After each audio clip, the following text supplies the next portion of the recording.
We are back with another episode of the Do As I Say, Not As I Did podcast. And the name kind of explains everything. We're going to give you advice based off everything we did wrong the first time. Each week I bring on founders, investors, product experts, marketing experts, technology futurists, just really anyone who is very smart and can help us work out how to build a great business. And then together we answer the questions you send through about what's going on in your lives and in your businesses. So if you do have questions or you're trying to put out fires, send us an email and we're going to workshop it on the podcast. Send those emails through to podcast@joelditrapani.com. I didn't pick an easy URL there, so I'm going to throw it up on the screen. I'm going to put it in the show notes as well. I am your host, Joel DiTrapani, with the very easy to spell name, and I'm the co-founder and co-CEO of Vigo, an edtech scale-up which we've grown through Australia and the UK, and we're now focused on the US. On top of that, I'm an advisor and a coach in the product space where I help startups and businesses work out how to run great product teams because that's how you build great products. And today, I'm excited to be joined by Clay Mosley, the founder and CEO of Dripify, a company that was built to help businesses build out their entire marketing system internally so they never have to rely on agencies again. Dripify's tagline, which I love, is "We hate marketing too." Before this, Clay had an absolute wild business life. He spent the first 8 years of his career bouncing from one job to another, being fired 8 times before finally starting his own businesses. He's then spent the next 7 years or so starting 2 marketing agencies, scaling them to 8 figures, and then selling them both. And now he spends his time on Dripify helping people to avoid the marketing agencies that he created because he saw how broken the system was. On top of all of this, Clay is the co-host of the Freelance to Founder podcast, where he live coaches freelancers on their journey to become founders in their own businesses, which is going to be perfect for this show because this is kind of a live coaching show as well. It's just that the people aren't here, so we can say whatever we want. Clay is an absolute expert at everything marketing, so let's jump into it. Welcome, Clay. Thank you so much for coming on the show today. Thanks for having me, man. Can you tell us a little bit more about Dripify? I've done my best, but there's a little bit of butchering going on in there, so I'd love to hear it from you. That's pretty damn good, I guess I guess to be fair, I wrote that probably. I did steal it got that from my online. website. Yeah, that's a pretty good description. I mean, like the context behind the reason why Dripify exists, why I do what I do, is because I went through the agency stuff twice. I went through it twice, and then I realized this is not good for small business owners and solopreneurs and service providers. And so now I teach everybody how to not hire an agency, and just if I had to sum it up, is to own your own marketing. Like, that's what I teach people how to do. I love it. I feel like that's advice I give nonstop about product. I'm like, don't use an external agency, just build it internally. So it's cool you're coming, I guess, same ethos for a different part of the business, which I love. Well, on that, let's jump into the questions. This first challenge is called, how do you actually start with marketing? Let's say you have funding, $100,000. Let's say your marketing budget is $5,000 to grow to $20,000. How do you actually market? In my experience, if you just hire some agency, then they don't really bring people in. And worse still, your money is just gone. You can hire a carpenter to build your table, and if you get a bad quality table, you can finish it yourself. Or you can hire a programmer to write a program, and if the program is bad, you can finish it yourself. If you hire a marketer to do a digital marketing campaign and it doesn't work, your money is just gone. What are the specific logistics of how to get a product or a service out there into the world? This question is from Spygra. These are from Reddit, right? Yeah. Yeah. You want me to answer this? Is that my jump turn? in. Is that how we go? I have no idea how to answer this, man. Yeah. Okay. So, if they have funding, honestly, it really doesn't matter if they have funding, like from somebody else or whatever. It's all the same. It's the same approach, in my opinion. Let me first start out by saying the mistake is hiring an agency, because agencies are going to be high dollar, and then when I say agency, even a marketer, in my opinion, they're going to be super high dollar, and they're going to go right out the gate 0 to 100 miles per hour. Like they're just going to go crazy fast at the beginning. Where in reality, what needs to happen is you need to make sure first you have one offer, one solid, good offer. That could be a service that you provide or a product or whatever, but just like at least one, and focus on that one. And then that one offer that you have, let's try to find one source of traffic. That's it. Just one source. That works. And the way you do this is you test it in small little increments. So if your budget, let's just say, is $5,000 total, well, what I would do is I would test it a couple $100 here, $500 here, $300 here, like on a variety of different things, not like 100 different things. I would choose like 5 to 10 different strategies or tactics, test it on a small scale, small budget, see what the numbers look like at that point, and try to find one source of traffic. And when I say traffic, I mean like this could mean digital, this could mean walk-in traffic. I don't know what kind of business we're talking about here. It could be brick and mortar, whatever. But the point is just try to find one that works at the beginning. And then whenever you get that one source of good traffic that's working, then you can ramp it up incrementally, right? Maybe you go from $500 to $1,000 to $2,000, right? You don't just ramp it all the way up right from the get-go. And then even if you see it is working, you don't go from small budget to huge budget. You do it in stair steps, right? And then once you find that one source of traffic that's working really, really well, then you can put a little bit more focus on a second source of traffic. And then you do a third source. That's how you actually should do it, in my opinion.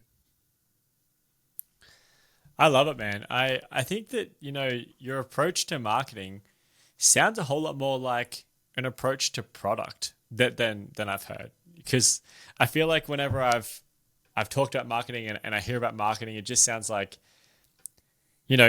just do socials, just do TikTok, just do organic. Like everyone always has the one silver bullet for every business. And obviously that's not true.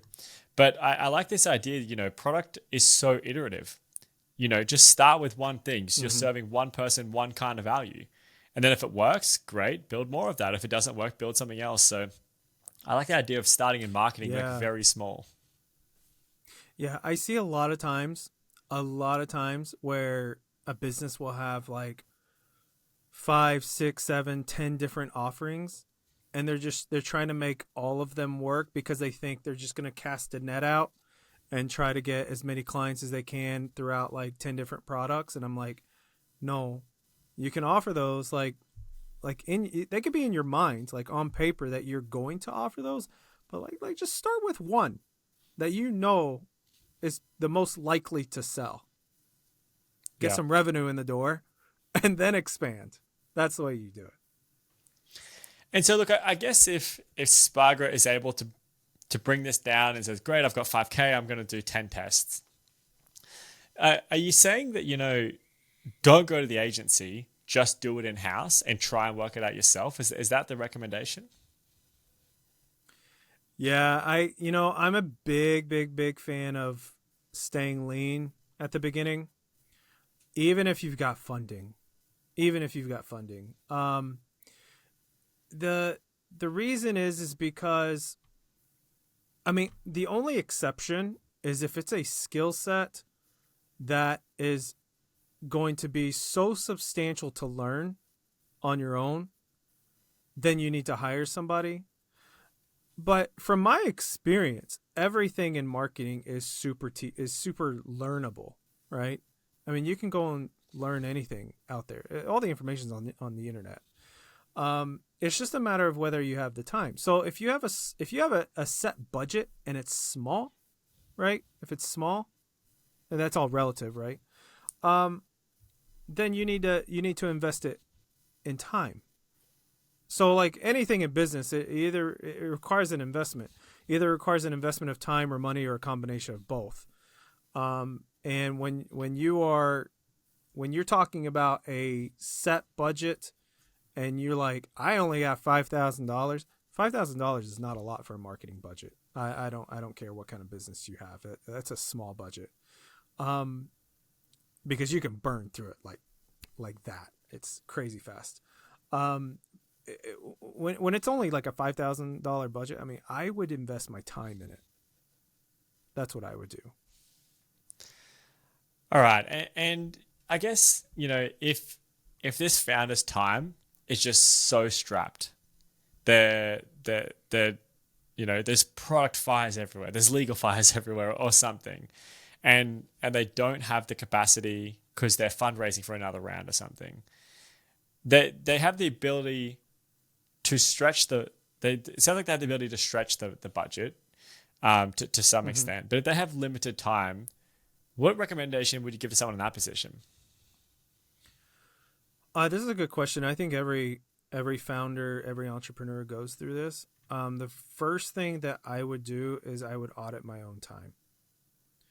So I would literally write down every single thing that I did for a week.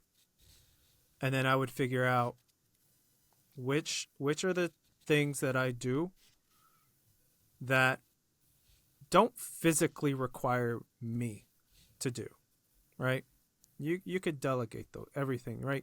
Like something in my opinion, that an example that absolutely requires me is an email that's sent to me personally that I have to respond to, right?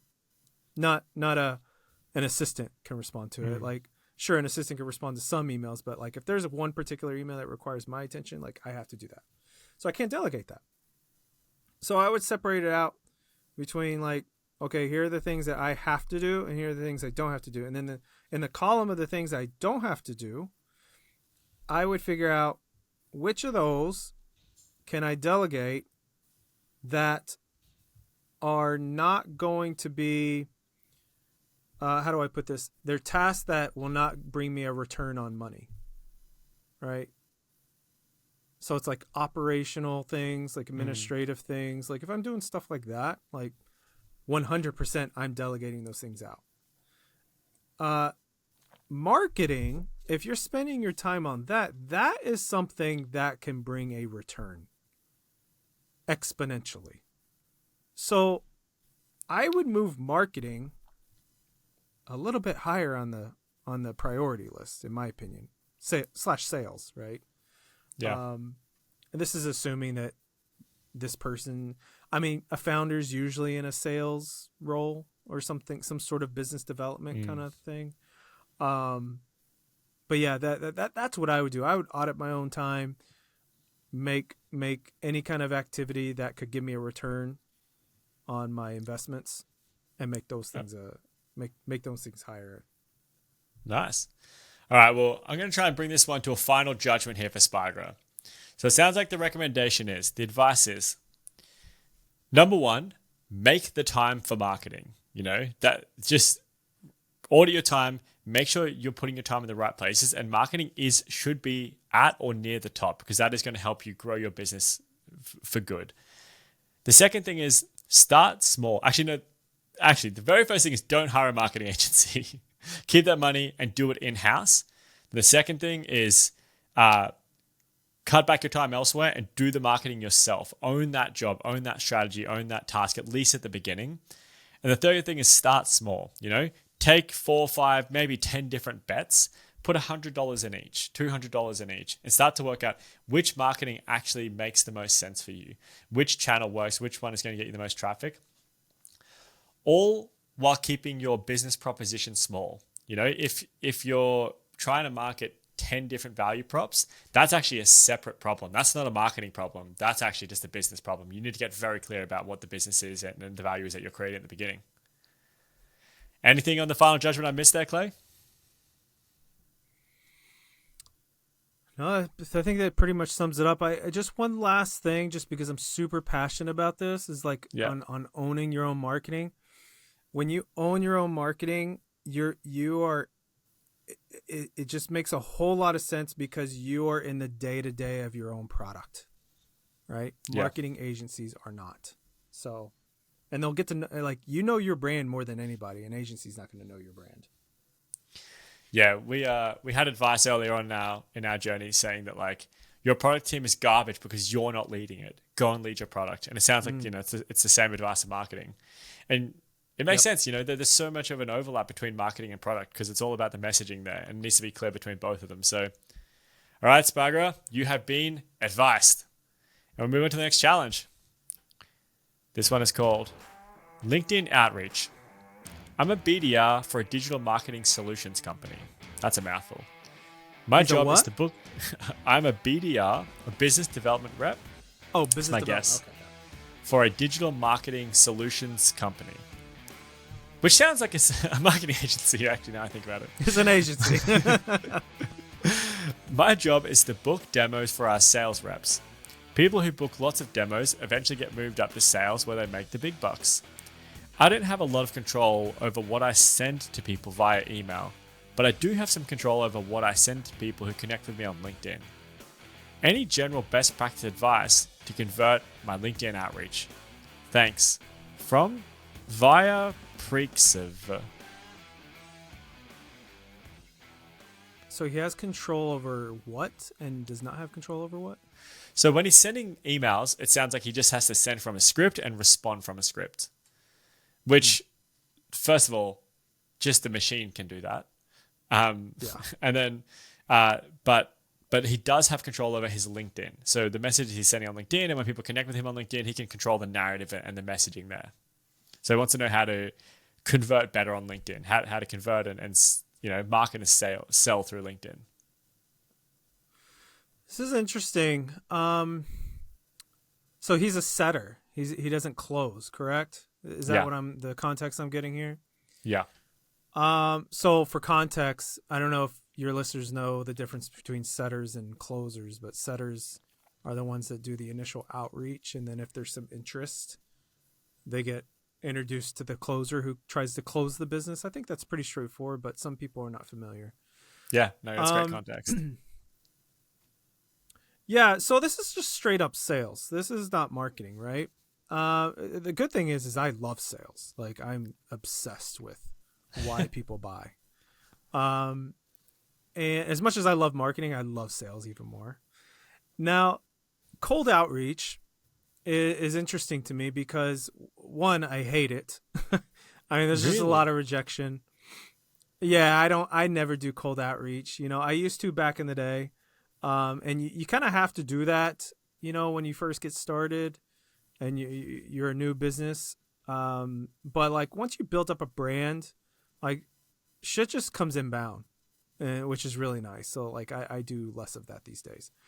So the first thing I would do is quite honestly, just being transparent, is I'd be talking to my bosses and be like, hey, can I control the script?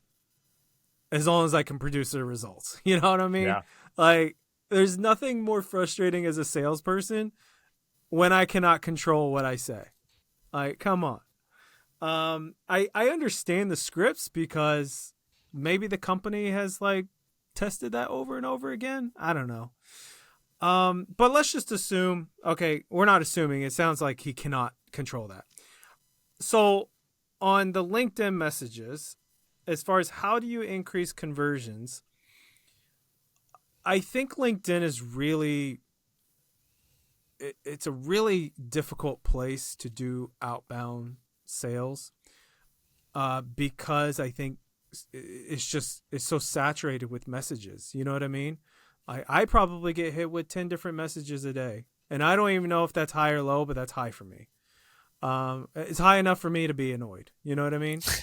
And so I've gotten to the point where I don't even like respond to them at all unless you like reference something. Like for you, for example, you reached out to me on LinkedIn. You mentioned Corey, who I know, right? Yeah. So I responded. But other than that, I don't even respond anymore. Funny note on that, actually, Clay. And say, for the listeners, one of our previous guests, Corey Hibben, told me to reach out to Clay, so I did.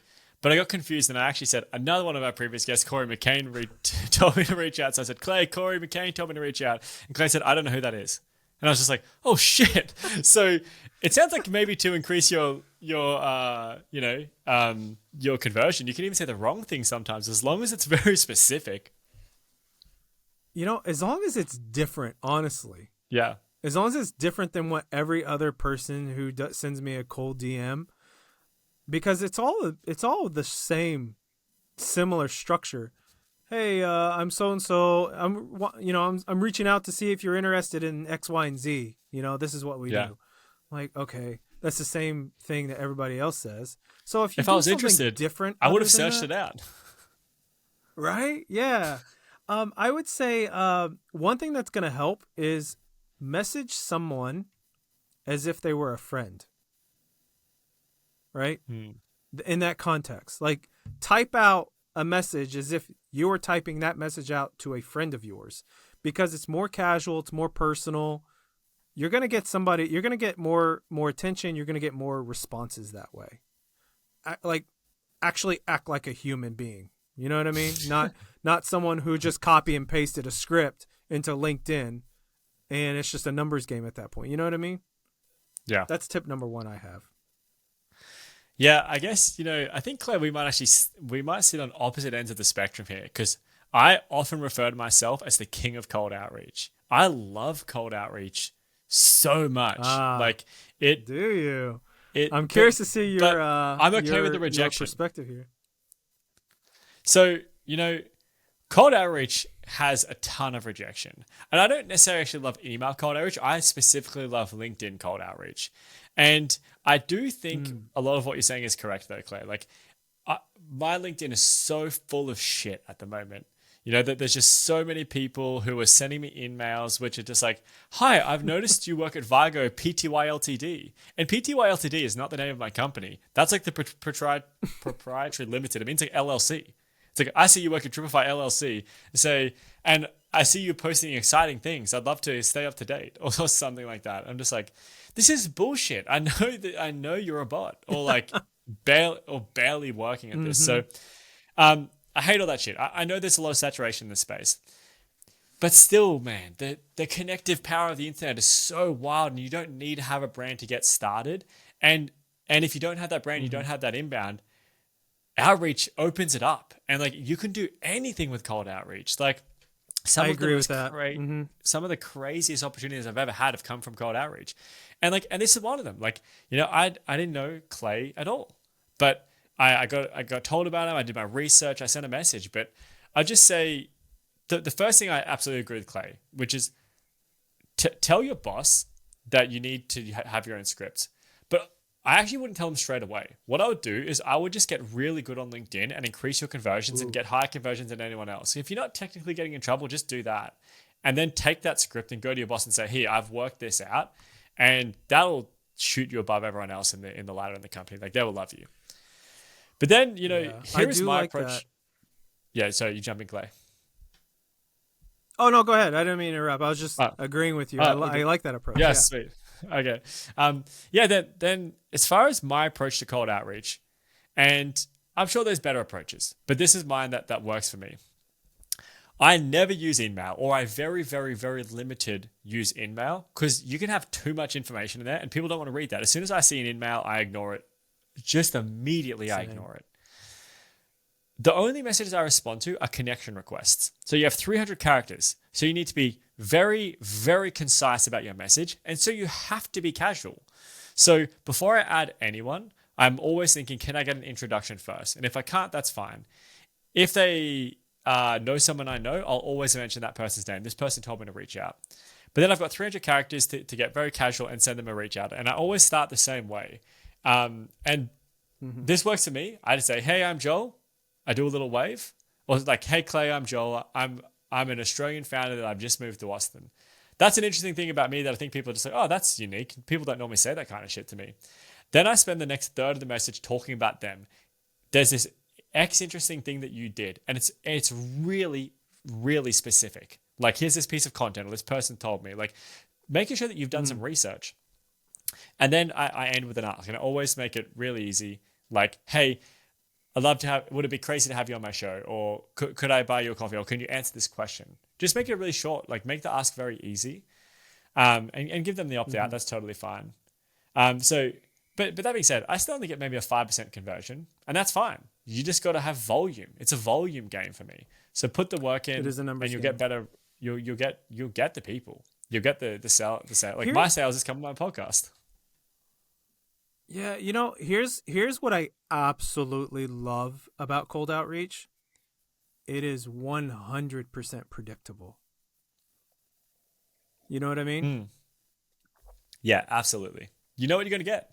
Yeah, it's like if you know you're going to get 5 sales out of 100, and like let's just say next month you need 5 sales. Okay, do 100 DMs. You know what I mean? Yeah, Like yeah. it's predictable. You got data to predict, that. And so that's what I love about it. Marketing, it's a trade-off. It's cold outreach takes time, right? You only have a finite amount of time to send X number of cold messages. Marketing, but it is predictable. Marketing is exponential, right? As Yeah. long as you got some dollars to put behind it. But like it could be unpredictable. You don't know what's going to work, what's not going to work. So Yeah. I think a combination of both is going to be great. But yeah, I love cold outreach. Be personal, be human. Yeah, I think it's great. Awesome.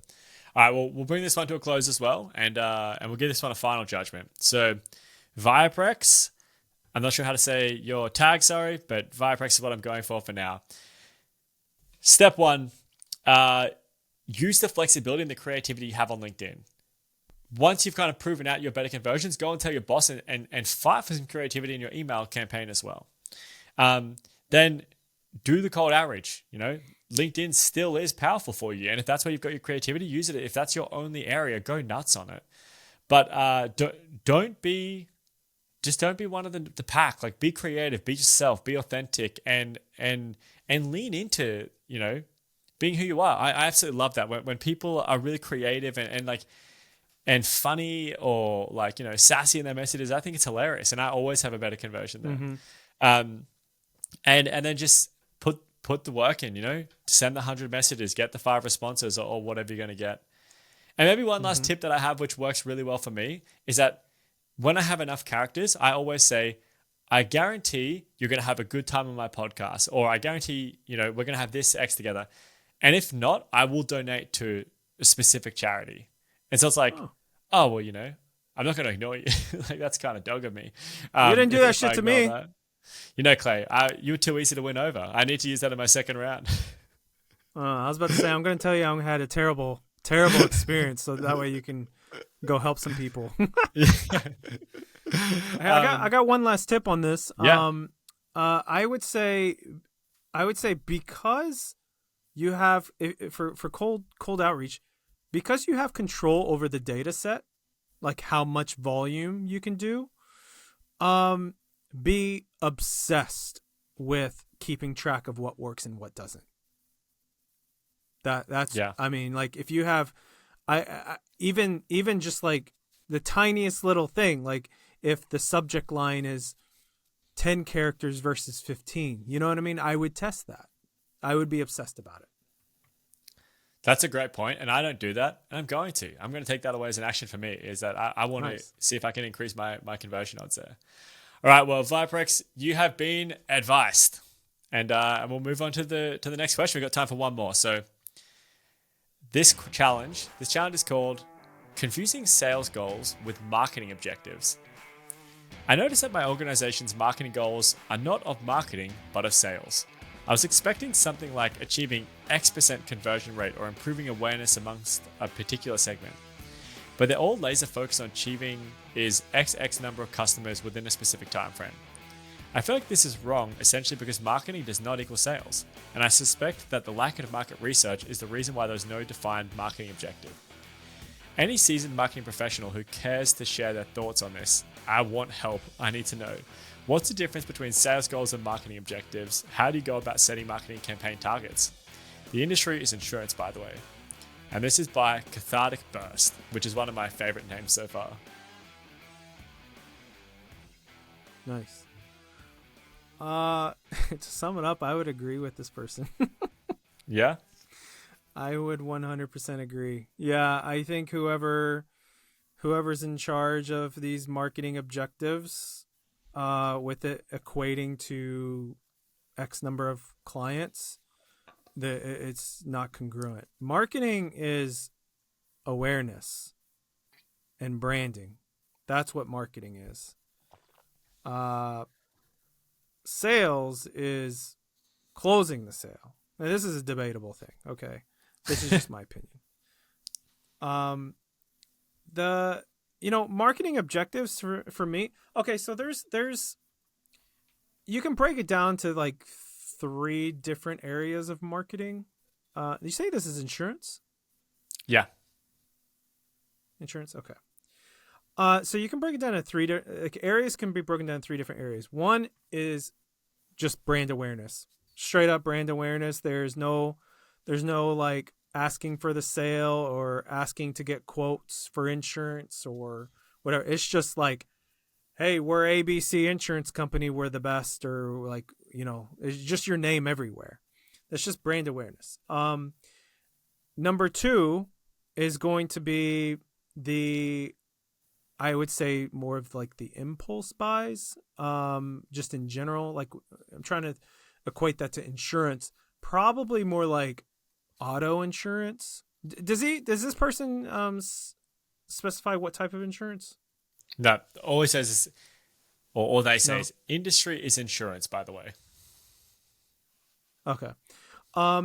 So we'll just do broad insurance assumptions here, but so the second area is more like what I call impulse buys. So this is like going to the grocery store and you're there, you got a shopping cart full of, what do you call them? Do you call them shopping carts in Australia?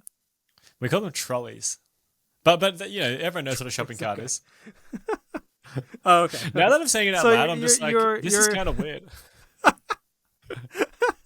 Yeah, so you're in the and I don't know if you do this in Australia or if the grocery stores are this way, because this is America, like we're like the unhealthiest country in the world.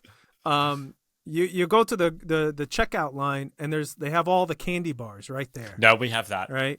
But also we're a pretty fat country too. Oh, okay. Okay, I don't know. Everyone thinks Australians are these gorgeous surfers.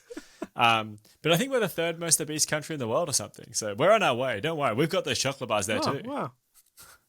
Oh, nice. Okay. So you guys are familiar with the Snickers bar right there that you can buy, like impulse buy. You don't have to think about it, right?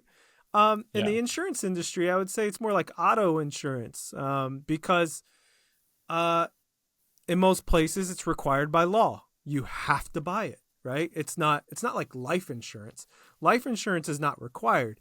It's a good thing to have, but it's not required by law to have life insurance. And so that's what I would say is the second area of marketing, where it's like, this is like the impulse offer.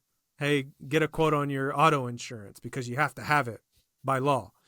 Then there's the third area of marketing, where you're basically retargeting. You're just like hammering them and stalking them on the internet for something that probably requires more of decision time, right? Like you have to sleep on it. And this is going to be things like life insurance, annuities, things like that. And you have to do retargeting because like no one's going to buy life insurance on the first time that they see an ad for life insurance. So those are the 3 areas, and most of that is just like brand awareness and just making sure that the brand name is in front of them, right? Sales is, okay, you've been seeing our marketing messages for a while. Let me actually have a conversation with you about what is actually needed and what you need to buy. And so that's, to me, where number of clients comes into play. Because marketing needs to be more like impressions, views. How many times did this thing get shown in front of this person on the internet, right? So yeah, I would agree with this, whoever this is, that the marketing and sales objectives don't line up. And I don't know how much control they have over that, considering it's insurance. It's probably some big conglomerate company. I guess, are there any metrics that you could see a correlation between these marketing objectives and the sales objectives. Like I'm thinking as my own self, like as a founder, we have a marketing team, and I think we fall into this. We're so hyper obsessed with sales at the moment, that marketing kind of falls by the wayside in the way we measure. But is there a way where we could, for example, like over the last 6 months, when we've had X spend in marketing or X effort in marketing, we would expect to see our sales conversion increase by 10%, or our sales length decrease by 20%. Like, are there any ways to measure marketing in that way? I don't know. I'm just asking generally. Well, I can answer that specific to this industry, because I have worked in the insurance industry. I was wondering why you knew so much stuff. I was like, this is wild how much is coming off the top of your head right now. Oh, yeah, dude. Okay. My first career was insurance. Okay. Both I worked insurance claims, and then I also went into financial planning. So I know I chose the right question for you. Yeah. There is a positive correlation between marketing and sales. Actually, before I get into that, I didn't even think about this. This person could be working for like an insurance agency. You know what I mean? Yeah. Where they are the ones that are actually selling it. So in that context, as well as like a big corporate context, the positive correlation, and this is not the case for a lot of industries, but it is, if you spend more money on just brand awareness, that will increase in number of clients. Could that be simply a metric? Brand awareness. Yes. Yeah. It is number of impressions, number of views. Like straight up, that's what. If I were an insurance agency or company, that would, in my opinion, from a marketing objective, that would be my number one marketing focus: is how many eyeballs can we get our message and our brand in front of. This is why you see the big insurance companies spending all kinds of ads, like State Farm, Allstate, like all these big insurance companies, because it's one of those things that's like, they don't have to spend money on branding. Like, think about this. Everyone knows, how big is State Farm there in Australia? Is it big? Never heard of it. Okay. So it's one of the big ones here in the States, right? So State Farm does not need more branding. Everyone here knows who State Farm is. I can even talk about this in the context of Nike, right? You know Nike. Everyone knows Nike. Yeah, everyone knows Nike. Nike does not need to spend money on branding ads. Everyone knows who Nike is. But notice that they do. All the time. Right? Because when it comes down to numbers, on paper, I'm sure that they see a positive correlation between how many eyeballs that they can get on branding ads and how many sales they get. Same thing with State Farm. Same thing with all these other big insurance companies who everyone knows who they are, but they still run branding ads anyway because the numbers make sense. That's why. Now, I will say this is a difficult concept to wrap around, because most people think of marketing, hey, I need to spend $1 and get 5, right? That's the way like people think with marketing. Yeah, so I think. And if they don't get that, yeah, and that makes sense logically. That makes sense. The problem is branding campaigns it's a delayed gratification. So you spend $1 now, it will turn into 5 or 10 or whatever, but it may not be for a while. Right? It's not going to be instant gratification. And so I think that's the problem with our society now, is like we're poisoned to this. We got to have things in like 1,000 of a second. And if we don't, it's a bad product, right? Yeah. It's a terrible strategy. It didn't happen yesterday, so it's terrible. But that's the way branding works. You pump in all this money in branding. It's a delayed gratification, but people will buy. You just got to get them through your pipeline. Like that's how it works. Look, that's a lot of great marketing context in there that I was missing. So I'm going to try and pull this one to a final judgment, but let's see if I got all this clear, and you can correct me if I'm wrong. The first thing is cathartic burst is that you are correct, and then marketing and the objectives here are actually being measured incorrectly. And to measure marketing effectively, marketing needs to be measured as marketing. It can't be measured as a proxy for something else. Although the company will over time see the correlation between those things if it's measured effectively.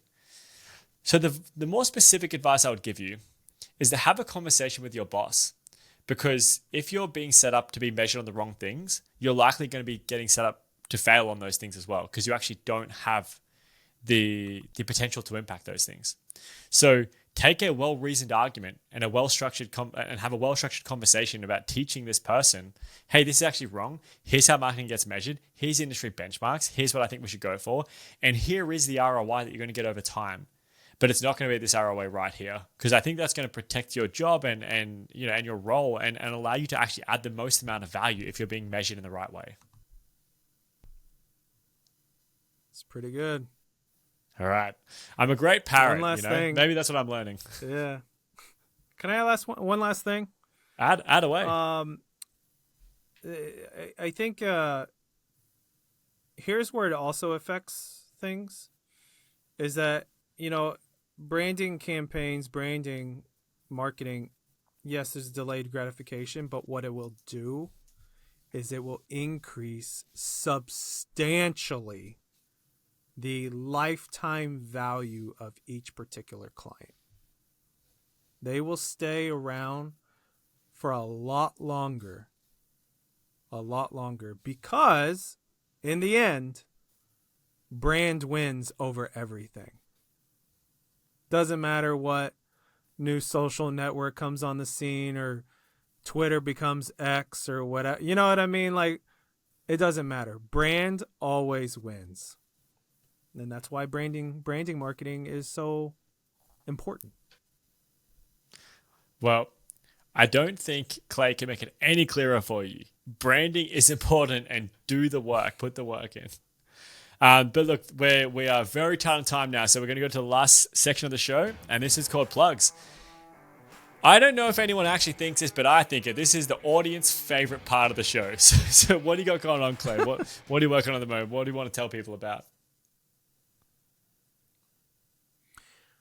I'm my life right now is mostly chaotic with my daughter, who's about to turn 2. So, like, that's the most exciting thing that I have going on in my life. And quite honestly, that is the reason why I do what I do, is because what I do is I teach people how to build a marketing system that runs on autopilot, that sells every single day, that doesn't require my time, like legit, because I want to spend time with my daughter and my wife, So if that's you, go to my website, getdripify.com. So that's what's exciting in my world right now. All right. I'll put that link in the show notes, and I'll also put the link to your podcast as well in the show notes, so people can follow along and see how you're coaching people live as well. That'd be fantastic. Thank you. All right. And on my side, like and subscribe. Every platform, get out your phone, Apple Podcasts, Spotify, Castbox, I think that's one, YouTube. Like them all, subscribe on them all. And then pull out and review. Everyone and review, but then get out other people's phones, friends' phones, strangers' phones. Steal a phone. I condone it. Steal a phone, like and subscribe, and then give the phone back, because they'll enjoy it as well. We love all that support. But also, thank you to everyone who writes questions in. Thank you to everyone who posts them on Reddit. We love these problems. We love these questions. We love workshopping them. So if you listener have any questions and you want us to answer them, send them through to podcast@joelditrapani.com. And also, if you just want to have a conversation, I love meeting you guys. I'm obsessed with talking about business and specifically talking about products. So if you have product challenges or product questions, or you've got feedback on the podcast, book some time with me. I've got a booking link in the show notes. So yeah, let's catch up and run through your questions on a call. And that's it. So we're going to wrap this one up. Mate, Clay, thank you so much for coming on today. Thank you for arguing and laughing with me. I've loved the conversation. This has been another episode of the Do As I Say, Not As I Did pod. No worries, man. This has been another episode of the Do As I Say, Not As I Did podcast. We'll see you next week.